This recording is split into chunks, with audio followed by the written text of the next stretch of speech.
Hello, my name is Solange, and I'll present the main parts of the story and also my impressions about the book I have chosen to read, which is The Woman in White.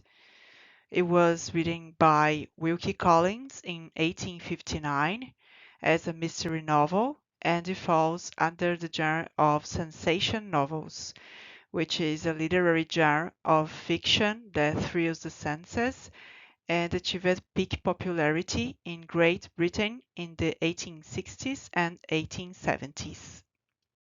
Now about the author. Wilkie Collins was an English novelist and playwright known especially for The Woman in White, which was his fifth published novel. It was released as a series in All the Year Round, which was one of Charles Dickens' journals, and as it was a great success, it was after that published as a book in 1860. Now let's get to know some of the main characters of this interesting story. These are what we call as the good guy and girls. Hartwright is a drawing teacher and he's the one who starts presenting the story to us. And these are Marian and Laura. They are sisters and his new students.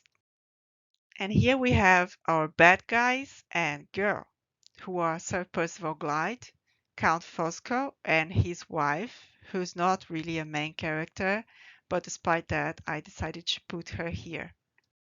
And at last, we have Pesca, who's Hartwright's best friend, Frederick Farley, who's Laura's ill uncle, and Anne Catterick, who's the woman in white. And as a novel, The Woman in White has five elements, which are the characters that we have already seen, the setting, it took place between 1849 and 1850, the plot, the conflict, and the resolution that we are going to see on next slide. Our story begins in Hampstead Heath, London, where Hartridge meets Anne, the woman in white, under strange circumstances.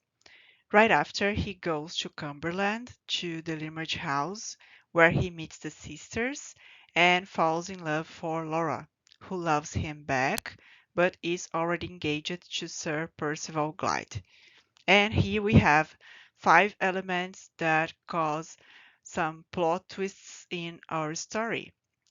A secret that leads to two deaths, a robbery, a marriage forgery, a person who was put in an asylum as a crazy person without being actually crazy, and an affair. Now about my general impressions. As the story was written in 1859, there are some elements of this period such as carriages, a diary, and servants. There was one thing that bothered me, which was that when I first started reading it, it seemed to me that the women were presented only by physical attributes, but then reading further, they become all important parts of the story.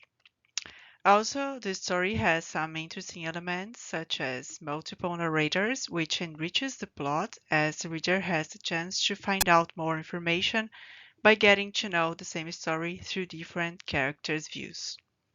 So I wish you all a good reading.